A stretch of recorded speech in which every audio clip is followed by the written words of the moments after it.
মুরগির আদর্শ বোর্ডিং কিভাবে করবেন। এই শীতকালে মুরগির বোর্ডিং খুবই গুরুত্বপূর্ণ। স্বাগতম আমাদের চ্যানেলে। আজ আমরা জানবো শীতকালে মুরগির আদর্শ বোর্ডিং কিভাবে করবেন এবং বিশেষ করে ব্রয়লার মুরগির বাচ্চাদের জন্য শীতের বোর্ডিং খুবই গুরুত্বপূর্ণ। শীতকালে মুরগির বাচ্চা যদি সঠিক তাপমাত্রা ও যত্ন না পায় তাদের বাড়ন্তর হার কমে যাবে, রোগের ঝুঁকি বেড়ে যায় এবং মৃত্যুর হার অনেক বৃদ্ধি পায়। তাই শীতকালের বোর্ডিং অত্যন্ত গুরুত্বপূর্ণ। যারা নতুন করে মুরগি পালন শুরু করতে চান অথবা যারা সফল খামারি হতে চান, এই ভিডিওটি তাদের জন্য। শীতে বোর্ডিং এর জন্য প্রস্তুতি নিতে হবে। সর্বপ্রথমে মুরগির খামারে সাজানো গোছানো পরিবেশ রাখতে হবে। কিভাবে শীতের বোর্ডিং করবেন আসুন জানা যাক। বুডার হাউস যেন পুরোপুরি বাতাস নিরোধক হয়, মানে বাইরে থেকে কোনো বাতাস বুডার হাউসের ভিতরে না আসে, এইরকম সেটিং আপনাকে করতে হবে। তবে হালকা বায়ু চলাচলের ব্যবস্থা থাকলে হাউসের মেঝে যেন শুকনো ও পরিষ্কার থাকে সেই ব্যবস্থা রাখতে হবে। লিটার ব্যবস্থাপনা। শীতে লিটারের পুরুত্ব একটু বেশি রাখুন, 3 থেকে 4 ইঞ্চি। কাঠের গুঁড়া বা ধানের তুষ ব্যবহার করুন, এটি তাপ ধরে রাখতে সহযোগিতা করে।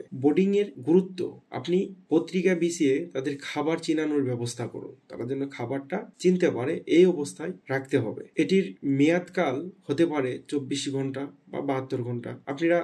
আমি সাধারণত 48 ঘন্টা রাখি। বোর্ডিং কি, এর গুরুত্ব কি, চলুন বুঝে নেই বোর্ডিং এর গুরুত্ব কি। মুরগির বাচ্চাদের জন্মের পর প্রথম কয়েক সপ্তাহ তাদের বাড়তি যত্নের প্রয়োজন হয়। এই সময়ে সঠিক তাপমাত্রা, খাবার এবং পরিচর্যা নিশ্চিত করাটাই হলো বোর্ডিং। একটি আদর্শ বোর্ডিং সিস্টেম মুরগির দ্রুত বৃদ্ধি, রোগ প্রতিরোধ ক্ষমতা বাড়ায় এবং মৃত্যুর হার কমাতে সহায়তা করে। বোর্ডিং এর জন্য প্রয়োজনীয় সরঞ্জাম। আপনি বোর্ডিং তৈরি করতে গেলে আপনি যে প্রয়োজনীয় সরঞ্জামগুলো দরকার, এটি হচ্ছে বুডার হাউস, যেখানে বাচ্চা রাখা হয়, সেটি তৈরি করতে হবে। তাপের উৎস, সাধারণত গ্যাস হিটার, ইলেকট্রিক বাল্ব বা ইনফ্রারেড ল্যাম্প ব্যবহার করা হয়। থার্মোমিটার, তাপমাত্রার পরিমাপের জন্য একটা থার্মোমিটার থাকা অত্যন্ত গুরুত্বপূর্ণ। ফিডার এবং ড্রিঙ্কার, খাবার পানি এবং খাবার পানির পাত্র, এটি রাখতে হবে। লিটার বা বিছানা, মুরগি থাকার জন্য সাধারণত কাঠের গুঁড়া বা ধানের তুষ ব্যবহার করা হয়। বোর্ডিং এর প্রাথমিক প্রস্তুতি। বুডার হাউস প্রস্তুত করুন, এটি যেন ভালোভাবে পরিষ্কার ও জীবাণুমুক্ত হয়। লিটার সমানভাবে বিছিয়ে দেন।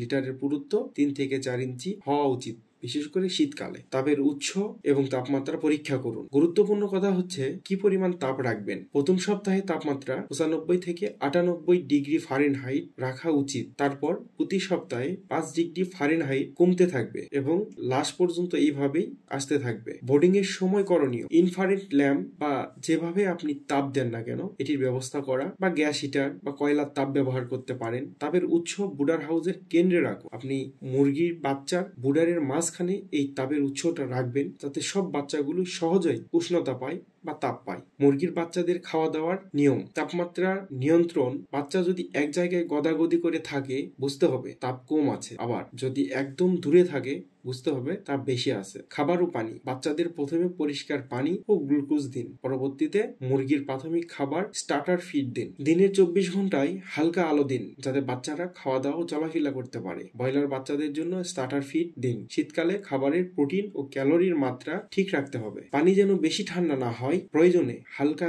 গরম পানি সরবরাহ করতে পারেন। পানি নিয়মিত পরিবর্তন করুন এবং পরিষ্কার রাখুন। বোর্ডিং এর ক্ষেত্রে সাধারণত যে সমস্যাগুলো হয়ে থাকে, যদি বাচ্চাদের মধ্যে দুর্বলতা দেখা দেয়, তাহলে তাদের আলাদা করে বাড়তি যত্ন নিন। বেশি ঠান্ডা বা গরম পানির পরিবেশ বাচ্চার স্টেকে পড়ে, এজন্য